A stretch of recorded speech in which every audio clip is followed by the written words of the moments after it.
So as we have discussed in our previous session about how this knowledge can take you back to Godhead.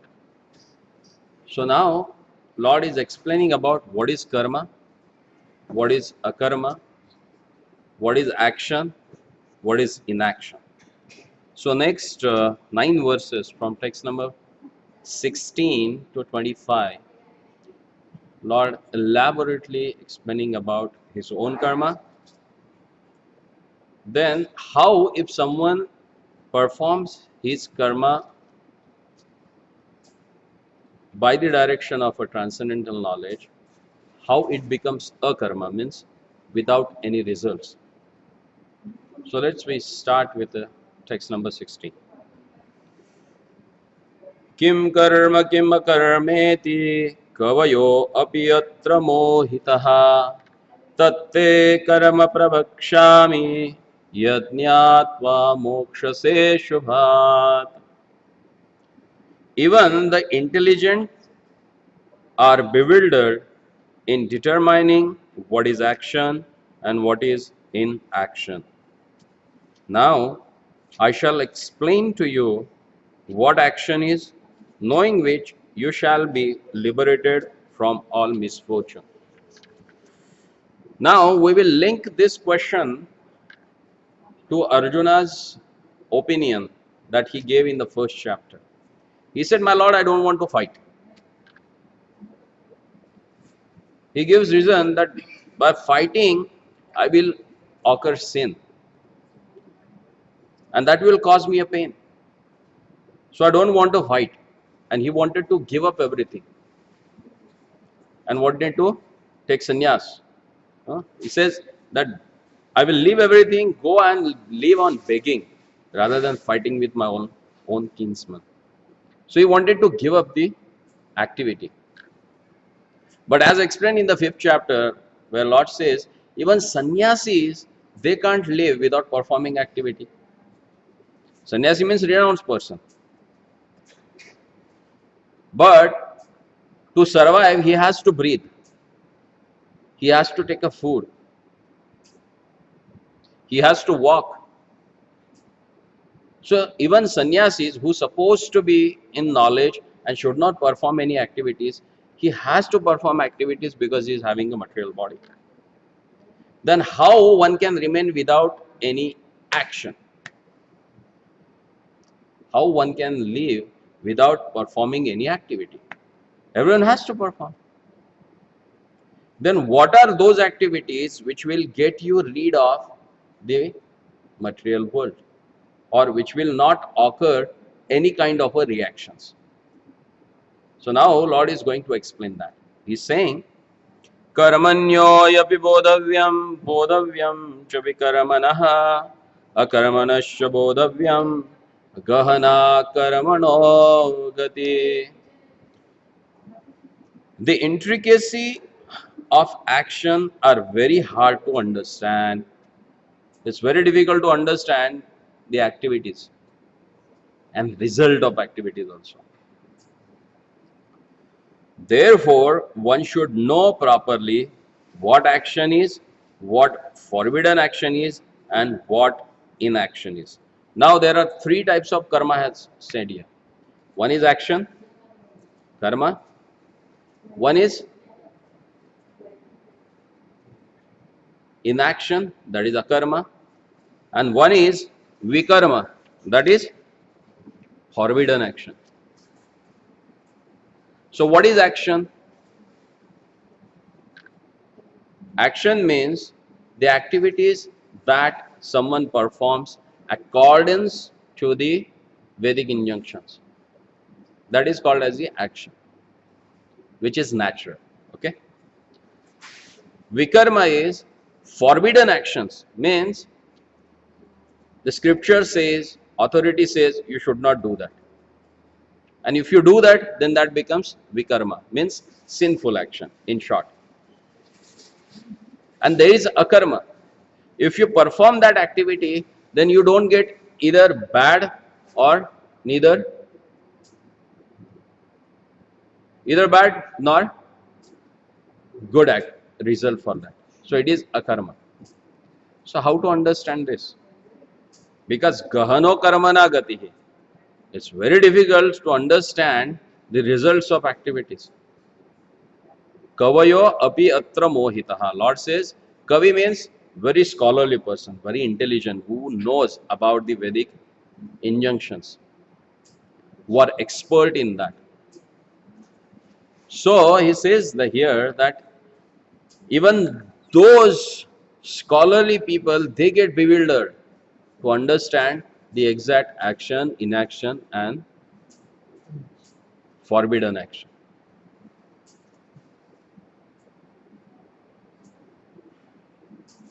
Getting some idea? Huh? Should I go further or should I speak something on this? Elaborate this. A little more. Okay. If one is serious about liberation from the material bondage, one has to understand the distinction between action, inaction, and unauthorized in means forbidden actions. Okay? One has to apply oneself to such an analysis of action, reactions, and perverted action because it is very difficult subject matter. To understand Krishna consciousness and action according to its modes, one has to learn one's relationship with the Supreme. That is, one who has learned perfectly knows that every living entity is an eternal servitor of the Lord, and that consequently one has to act in Krishna consciousness. The entire Bhagavad Gita is directed towards this conclusion. Any other conclusions against this consciousness, its attendant actions, are vikarmas or prohibited actions. To understand that all this, one has to associate with the authorities in Krishna consciousness and learn the secret from them. This is as good as learning from Lord directly. Otherwise, even the most intelligent persons will be bewildered. So one has to understand it from authorities who are practicing Krishna consciousness.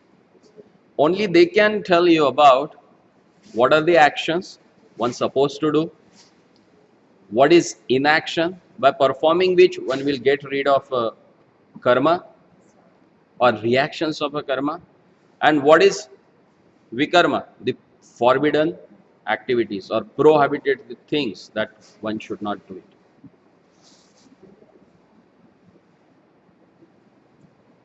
For example, karma means like waking up at Brahma Muhurta, 1.5 hours before sunrise. That is given in the scriptures that one should get up at a Brahma Muhurta, take a bath. That is karma, because that purifies you externally.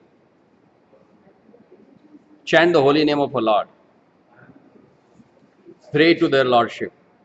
These are all activities given in the scriptures that being a human being one has to follow. Okay. Then further,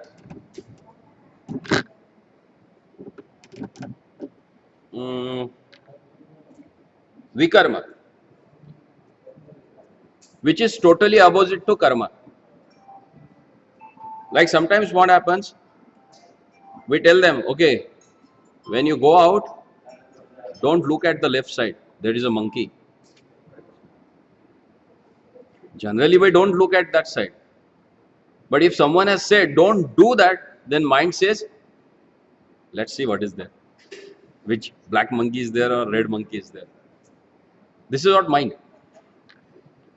So once particular rule and regulation has established for you and you don't want to follow it, that becomes vikarma. The activity which is forbidden, you do it, that is known as a vikarma, and it has a very bad reaction. Karma has good reaction. Both they bear fruits.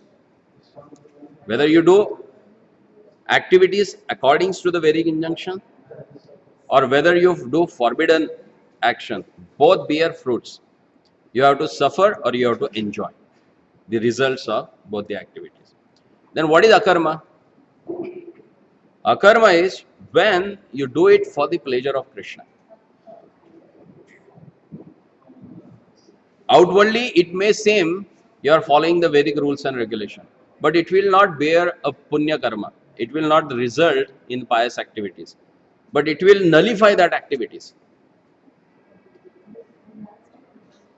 Or sometimes it may seem that you are doing vikarma against the scriptural injunction.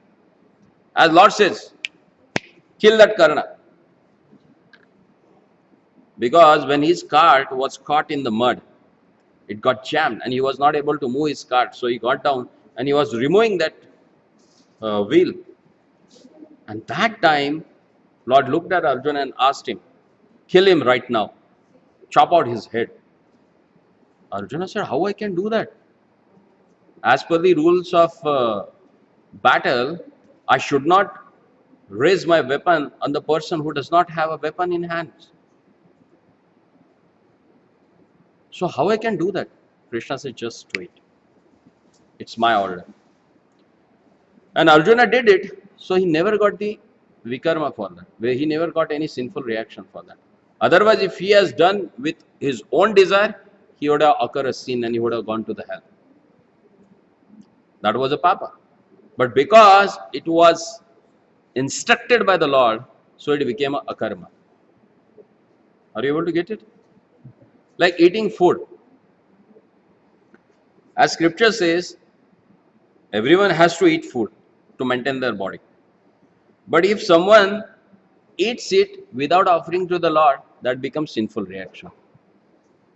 But if someone eats prasadam, that clears away all your inaction or all your papa or punya. It takes you to back home, back to God. Same activity, but orientation is different. One is oriented towards sense gratification, second is oriented towards the sense gratification of the Lord. And when you get that mercy from the Lord, you get rid of the all actions and inactions. Make some sense? Yeah. Well, I can understand that for Arjuna because he's talking to the Lord. What if,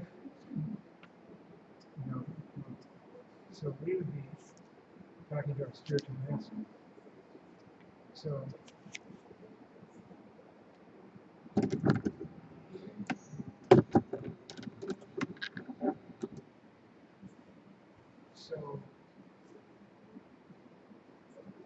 just thinking, if my spiritual master said to do something, I can't think of an example where I wouldn't do it. If you get instruction from the authorities which comes from disciplic succession, you will not get any sort of a karma, because it is as good as getting instructions from the Lord. If you follow the disciplic succession, you are following the instructions given by the Lord. Got it? Because when you get instruction from them, you get empowerment along with that. It's not you that you are performing that activities, but you are empowered to get done that things. When spiritual master gives you some instruction, the empowerment comes along with that. He empowers you to do that thing. So you are not the doer. It His mercy and His power is getting done through. And that's why Lord says, Nimitta matra bhava savyasachi. Just be instrument. Be glad that your spiritual master has chosen you to get done this. So who is doing ultimately? It's your spiritual master. Is that clear? Should we go further? No, that's Clear? Okay. So next. ईश्वर ने बताया कि गहना करुणा गति तो कर्म की गति speed मतलब इतनी स्पीड है कि हम लोग उसमें संसार में फंस रहे ये He is asking that here it is mentioned that Gahana Karmana Gati. So the activities, they are happening in so much of speed that we are getting entangled into that. That's not the meaning actually. The real meaning is that Gahana means secret, good. To understand it, it is difficult. It's very complicated. Like when you are getting down your kite from the sky, hmm? You pull out all the string, and if you immediately don't roll it, then what happens? It gets entangled into that. To take out the one thread, it becomes really difficult. Then what do you have to do? You have to cut it. So same way, when you are in the material world, so many activities that we do, we get puzzled ourselves, and one action get entangled with the another action, and it becomes so complicated that we don't know we are suffering for which action actually. What I have done that I am suffering for. Sometimes that question comes in the mind. No? Something happens and we say, what have I done actually? I'm getting this kind of things. That comes in the mind or not? It happens, no? We really get bewildered. What have I done actually? That is what Gahano Karmana. आ रहा है समझ में? नहीं. हाँ या ना? ऐसे या ऐसे? Okay, ठीक. So next, text number 18.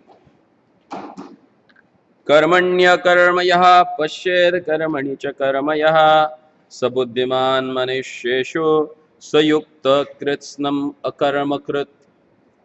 Now Lord is explaining that who is intelligent person, how to understand who is intelligent. He says here, one who sees inaction in action. Karmanya akarmanaha. Means if someone is performing some activity and that person thinks that this is actually inactivity.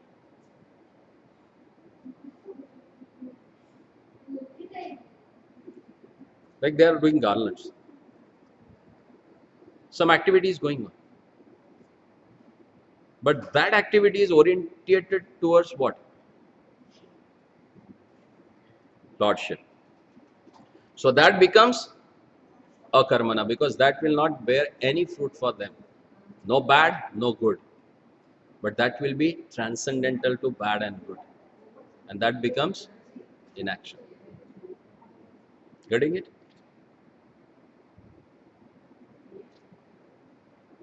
No. Still not clear? It becomes inaction. Yes. Because I'm not doing it for me. I'm doing it for Lord.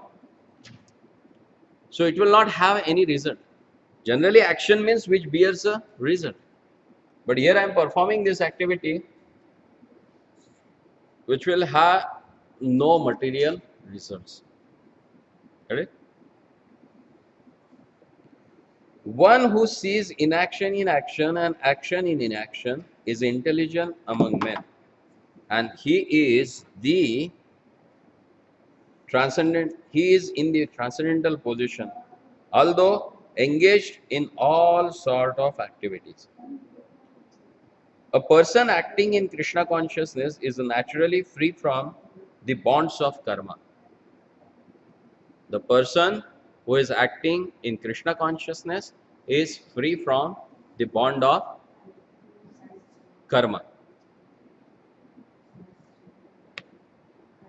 His activities are all performed for Krishna. Therefore, he does not enjoy or suffer any of the effects of work.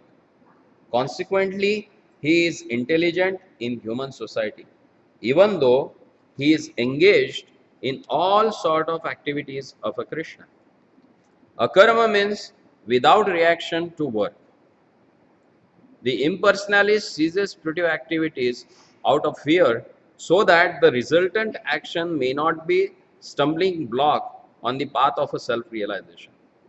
But the impersonalist knows rightly his position as the eternal but the personalist knows rightly his position as the eternal servitor of the Supreme Personality of a Godhead. Therefore, he engages himself in the activities of a Krishna consciousness. Because everything is done for Krishna, he enjoys only transcendental happiness in the discharge of this service. Those who are engaged in this process are known to be without desire for a personal sense gratification. The sense of eternal servitorship to Krishna makes one immune to all sorts of reactionary elements of work.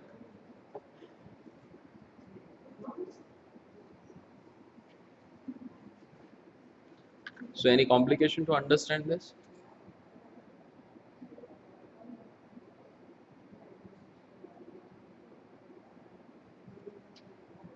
Make some sense? Huh? The person who is in Krishna consciousness, he works for whom? Krishna. Okay? So the resultant result for that activities is transcendental happiness, because it is meant for the happiness of the Lord. So neither he enjoys material suffering or happiness from the activities, but he enjoys the bliss of transcendental service. Um, how do I know that a certain action is from the will of Krishna? How do I know? Sorry? Certain activity Because how do I know an activity is a certain activity is a wish of Krishna? is wish of Krishna. Huh? It's a Certain wish. activity is a wish of Krishna. Yes, how do I know that? See, like Lord says, Man mana bhava mad bhakto. If you are becoming devotee of Lord, that is Lord's desire. Patram pushram phalam toyam yo me bhaktya prayachati. Lord wishes that you should offer everything what you do to the Lord.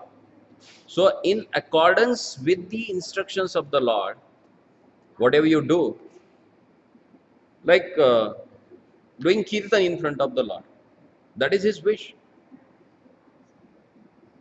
Mad bhakta yatra gayanti. He says, my devotees where they sing, I come and recite there.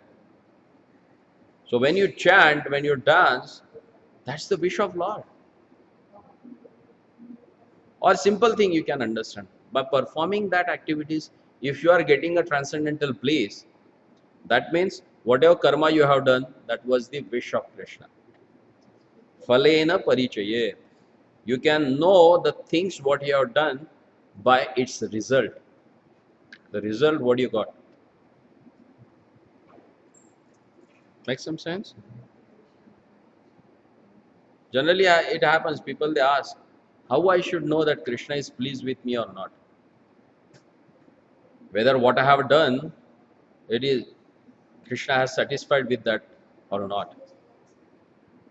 My spiritual master once told me that if you get taste in hearing and chanting the holy name, if you get humble attitude to serve Vaishnavas, then you should understand that whatever service you have rendered, that is accepted by Krishna. That's the symptom. Because when Krishna is pleased with you, he blesses you with humility and he blesses you with the taste for the holy name. So after doing some certain activity, if your chanting becomes more pleasant to you, it becomes really blissful for you, then you should understand that Krishna is happy with me, with whatever action, whatever service that I have done. It's okay? We'll go further. यस्य सर्वे समारंभा काम संकल्प वर्जितः ज्ञानाग्निदग्ध कर्माणं तम्माहु Pandita बुधः. See, in the previous verse, Lord has explained who is intelligent. The intelligent person who knows action in inaction. Okay. Now he is explaining about who is Pandita now.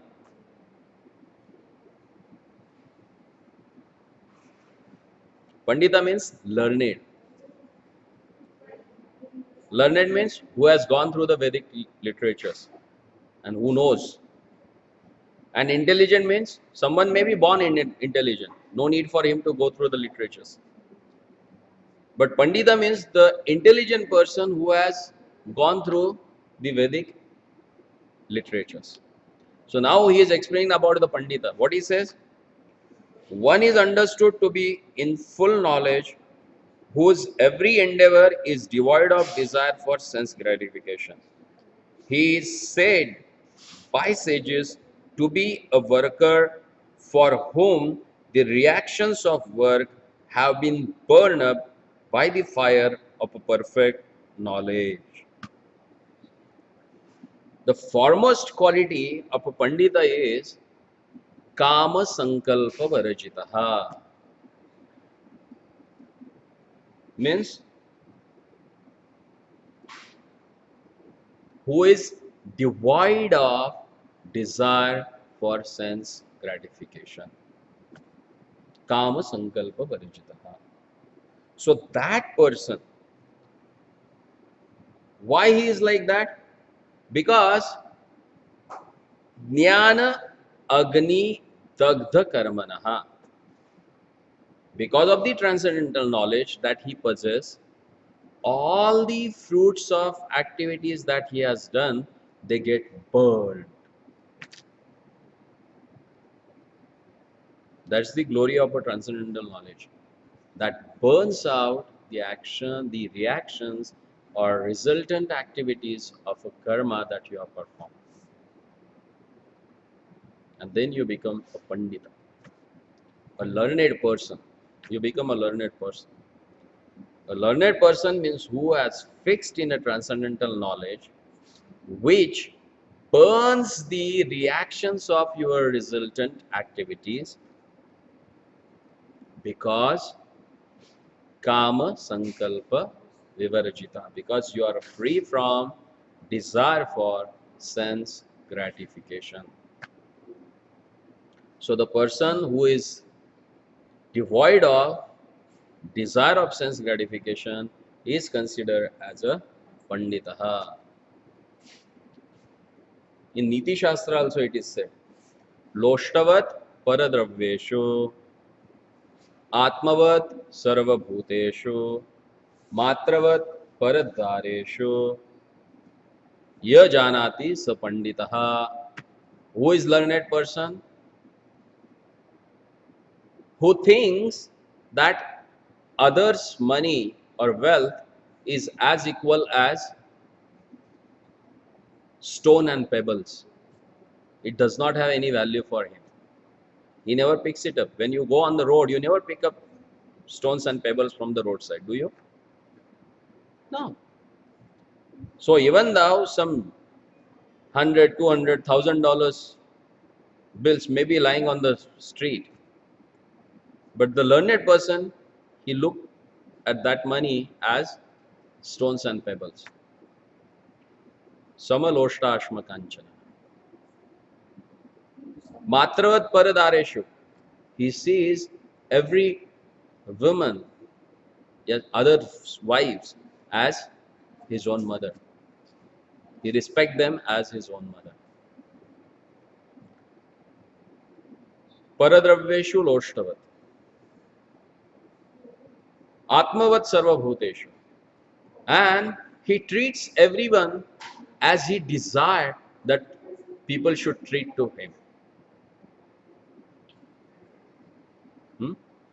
Nobody wants that they should get insulted at every step, do they? We always feel that we should get respected. People should honor me. Huh? People should love me. People should serve me. People should help me. So same way he thinks about others also. He thinks that I should respect others. I should give them honor. I should serve them. So that is Atmavat Sarva Bhuteshu. Ya janati sa pandita. The person who behaves like that, he is considered as pandita, learned person. Why? Because he does not have any desire for personal sense gratification.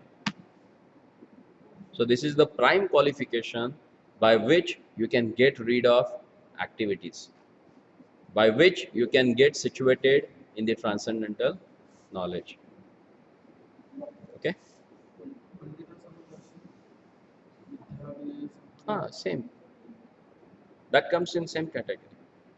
That will come in the next chapter. In the 5th chapter, Lord also explain about that. Because he sees that Lord is residing in everyone's heart. So he honors everyone, considering them as the temple of their Lordship. Why we come to the temple? Because we have invoked their Lordship in the temple and they are residing. So same way this whole body is none other than the temple of God. Because he resides in your heart as a super soul. And the learned person, he looks at others in that knowledge. He thinks everyone as the carrier of the Lord. Everyone is carrying their Lordship in their heart. So he never insults anyone. He respects everyone because they are the abode of their Lordship. That's the understanding of a learned person. That we'll discuss in next chapter. Exactly the 19th verse means in next chapter 19th verse you will find the same qualifications. This 5.19.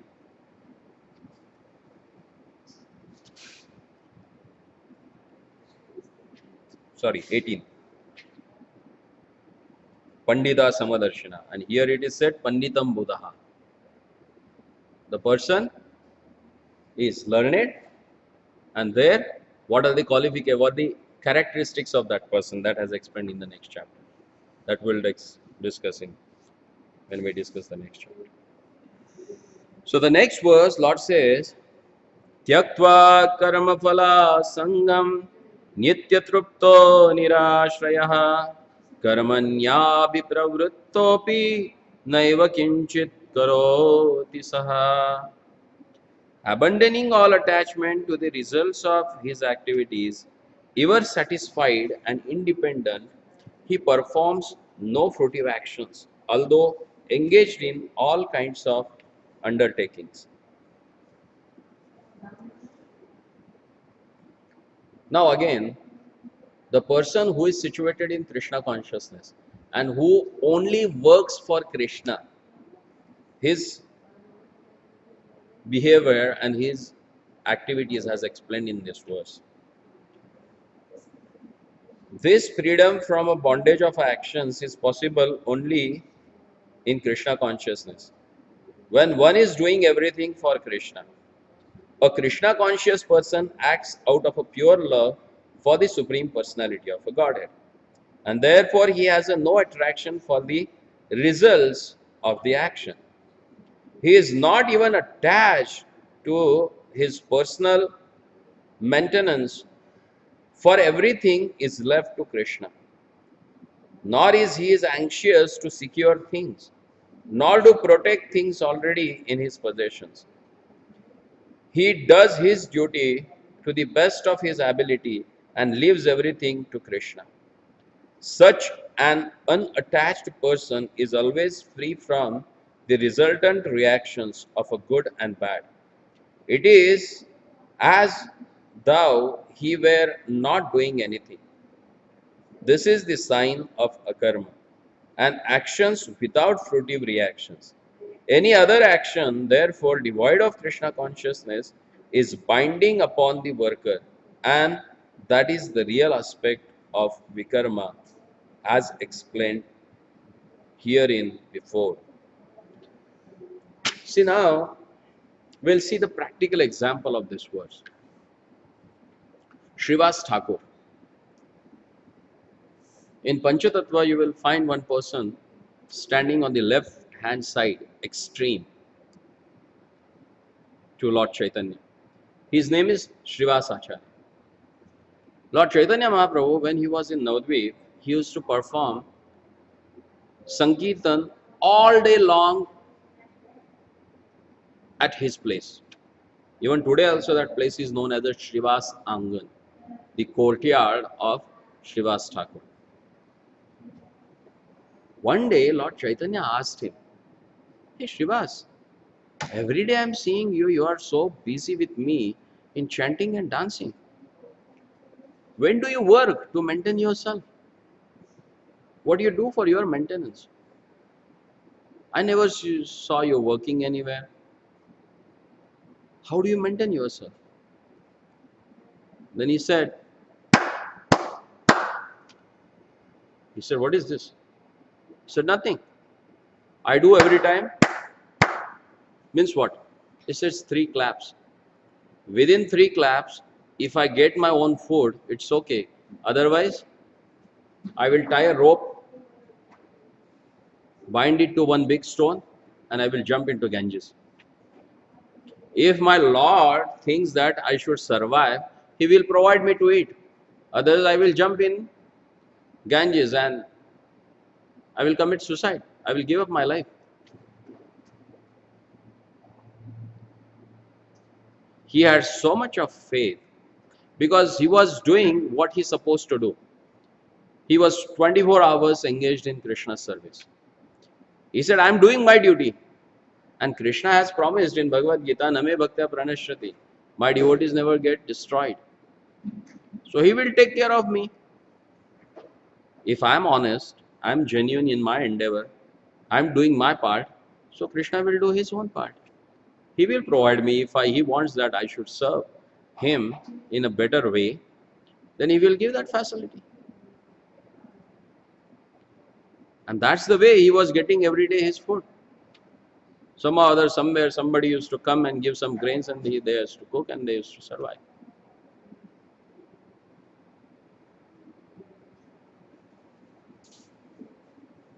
Bit tough, no? But he had that much faith in Krishna. Mare Krishna rakhe Krishna mare ke.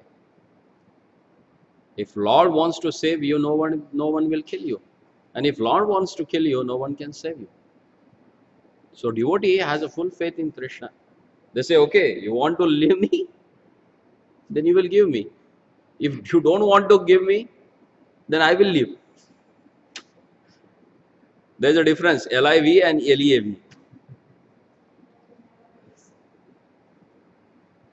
And that's why in Chaitanya Charitamrita it is said, "Krishna je bhaje sei bado chatur." Whoever worship Krishna, he is really intelligent. Look at us. Even though we are not doing it full-heartedly, whatever we are doing it, but still Krishna is taking care of us. Morning we eat fresh breakfast. We are not going out to earn anything. We are not working outside, slogging 8 hours or 10 hours or 12 hours. But every day morning we are having a fresh food. Afternoon having a 13 items to eat. Huh? Again 4:30 we are having a fruits to eat. Again at 7:30 we are having a nice dinner prasadam. Who is providing this? Why? Because we are trying to follow what he has said. If you are honest in your endeavor, he is your father. He will be more honest than you to provide what you need. And that's why it is Prabhupada said here. See, I'm going to read these 3 sentences again.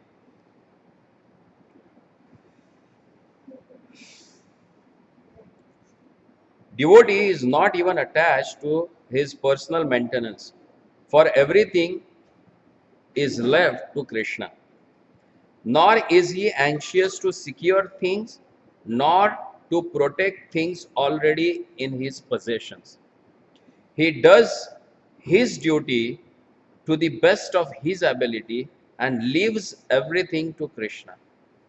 Such an unattached person is always free from the resultant reactions of a good and bad.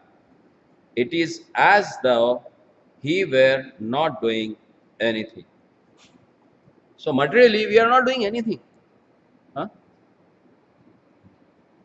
But everything what we need is taken care by Krishna. Because he has promised. If you keep my words, I will keep. If you follow my instruction, I will keep my words and protect you. Makes sense? Huh? Too difficult to understand? No? Come and join us.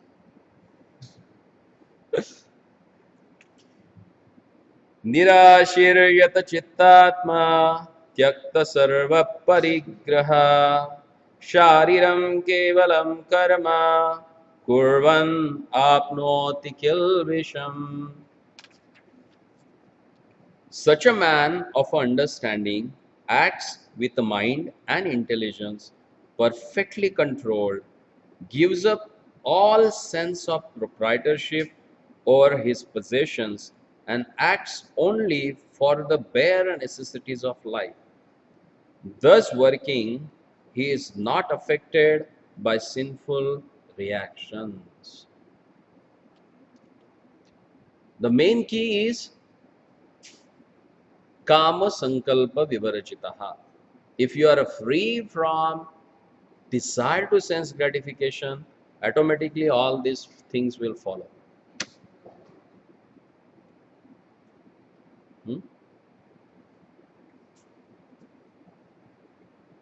यदृच्छालाभ संतुष्टो द्वंद्वातीतो विमत्सरः समासिद्धावसिद्धौ च कृत्वापि न निबध्यते. Now Lord is explaining about the characteristics of the person who will not get entangled in the reactions of activities. What are his characteristics? He says, Yad drucha labha santushto. Yadrucha means whatever comes on accord without any endeavor.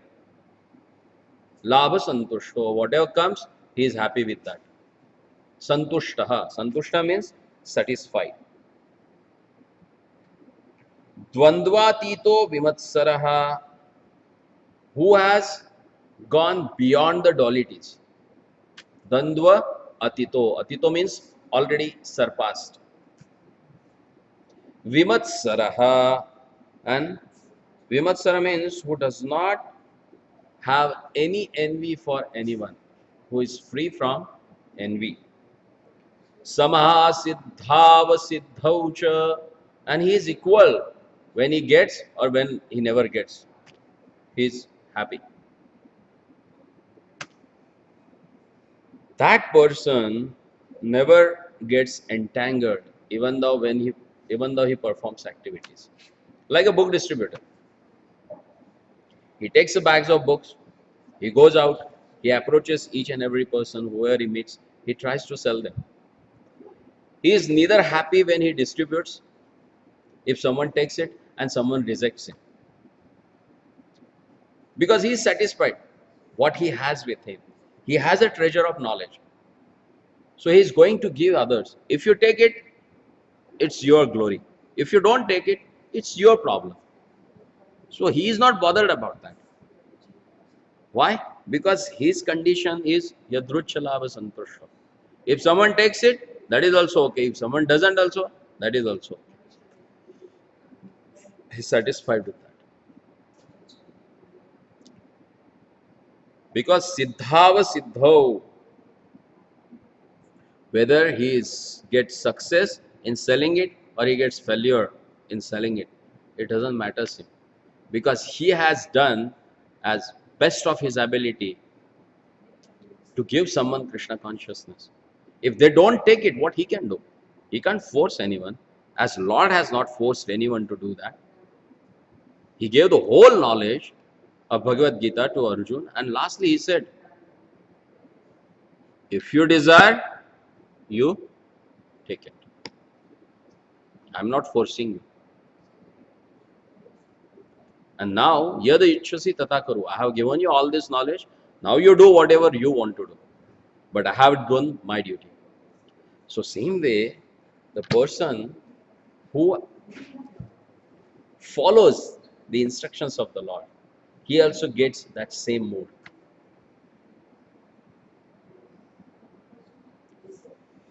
A Krishna conscious person does not make much endeavor even to maintain his body. He is satisfied with the gains which are obtained of their own accord. He neither begs nor borrows, but he labors honestly as far as in his power, and is satisfied with whatever is obtained by his own honest labor. He is therefore independent in his livelihood. He does not allow anyone's service to hamper his own service in Krishna consciousness. However, for the service of the Lord, he can participate in any kind of a action without being disturbed by the duality of the material world. The duality of the material world is felt in terms of heat and cold, or misery and happiness. For example, when we have a Jagannath Rath Yatra, it may be a scorching sun, but still enthusiastically we dance in front of the cart. What is that? Why we do that? Yes, exactly. Because we are doing it for the pleasure of Lord. And for that we are ready to accept any kind of inconvenience. If someone asks you at the noon, you should go and get that thing for some other purpose rather than the service of the Lord, you will find so many excuses for that. You know, I'm having a headache, I get sunburn, so it's too hot now. You have so many excuses. But when it comes for the service of the Lord, you try to snatch that service from someone else. Hey, Prabhu, I will do it. Give me. Huh? That's the difference. The things, when you do it for the Lord, that takes you above the modes of material nature. You won't feel any pain and pleasure in that because your heart is totally involved in that service. Like Janmashtami, you have to fast, nirjala, no water, till midnight, and still you have a lot of services to do, and you do it without feeling any sort of a physical problem. Why? Because mind is not with the body that time. Mind is totally engaged in Lord's service. So you don't feel any pain or pleasure that time. That's what happens. This is what happens with the devotee. And he is happy with that. Whatever it comes accordingly. He does not endeavor much for that. He is blissful. A Krishna conscious person is about duality because he does not hesitate to act in any way for the satisfaction of Krishna. Like Bhakti Vinod Thakur, even though he was just next to the governor of India that time, he was just next to the governor. He was a very opulent person, very prestigious person. But for the sake of building Yogapit, the birthplace of Lord Gauranga, he went door to door to beg money for that.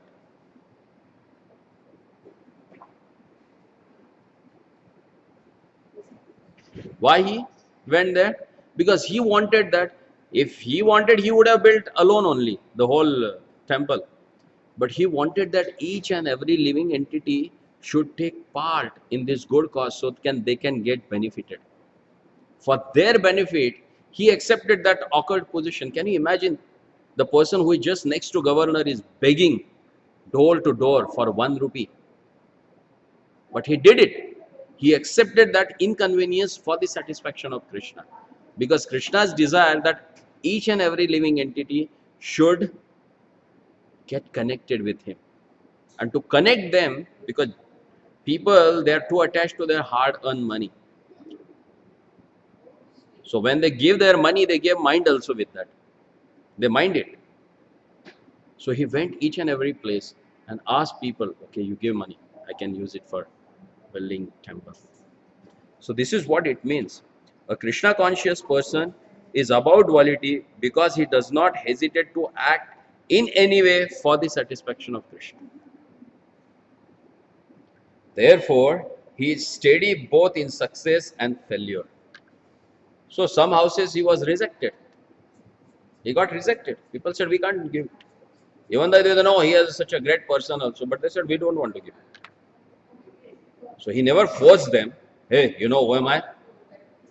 Give it. He never said that. He said, okay, leave it. It's not in your fortune to take part in such a good cause. So he went to the next house. These signs are visible when one is fully in transcendental knowledge. Okay? Should we go next?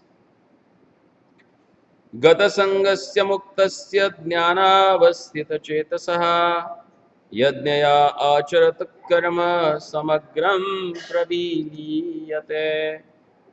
The work of a man who is unattached to the modes of material nature and who is fully situated in a transcendental knowledge merges entirely into transcendence. So here Lord is explaining about how the karma can turn into the transcendental knowledge. If you perform activity according to the transcendental knowledge, then that karma itself merges with the transcendence. That karma becomes totally transcendental when you do with the knowledge. And then in the next verse, Lord says, Brahma arpanam brahmavir brahmagno brahmanahutam brahmaiva tena gantavyam brahma karma samadhina. A person who is fully absorbed in Krishna consciousness is sure to attain the spiritual kingdom because of his full contribution to the spiritual activities in which the consumption is absolute and that which is offered is of the same spiritual nature. Brahma arpanam, Brahma havir, Brahmagno, Brahmanahutam, Brahmaiva tena gantavyam, Brahma karma samadhina. When someone performs the whole activity for the satisfaction of Krishna, that becomes totally transcendental. Like if someone performs yajna, what is needed to perform yajna? You need to have a havan kund, fire pit. You need to have a ahuti, which you can offer in that fire. You need to have a fire pit, fire, then oblations to offer into that. And ultimately what happens? When you offer that oblations, everything becomes same because fire turns everything into fire. So when someone does Krishna conscious activities which are pure in nature, that purifies that soul and everything becomes pure. That was has explained here. Are you able to get it? Huh? No. I will repeat it again. To perform a yajna, you need a fire pit. Okay? You need fire. Then you need oblations to put into that. Okay? So here, when you perform karma for the Lord, yajna means anything that you do it for the Lord, which connects you with the Lord. So as you put oblations into the fire, they turn into fire. And fire has a potency to purify whatever you put into that. So when you are transcendentally connected with the Lord by rendering transcendental activities, then result is also transcendental. When you are getting connected with the pure thing by performing pure activities, the result will be purification. Getting it?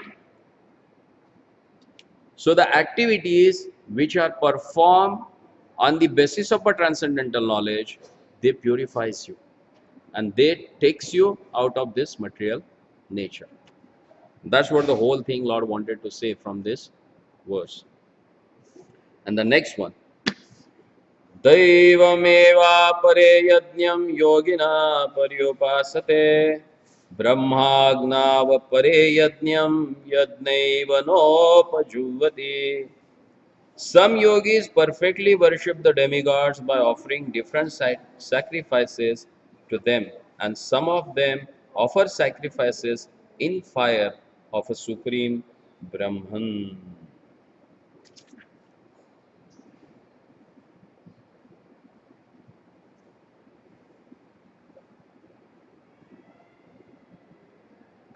See, there are two kinds of personalities. Few they worship Lord, few they worship demigod.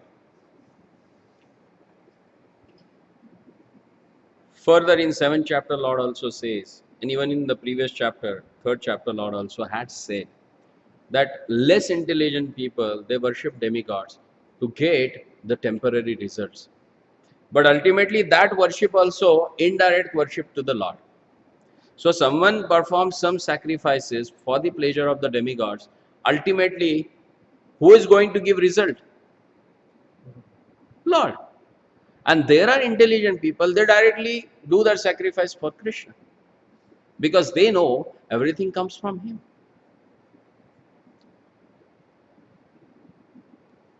So, here in this group of shlokas from 16 to 25 or 24 actually, where Lord has explained about how this transcendental knowledge helps you to get rid of your karmic reactions. When you are transcendentally situated, what happens? You becomes kama sankalpa vivarjita. You becomes desireless for your own sense gratification. And that itself makes you satisfied in your endeavor for Krishna consciousness. And that purifies the action that you have performed for the pleasure of Krishna. Thus, one can get rid of the actions through the transcendental knowledge. And that was the theme for today's discussion.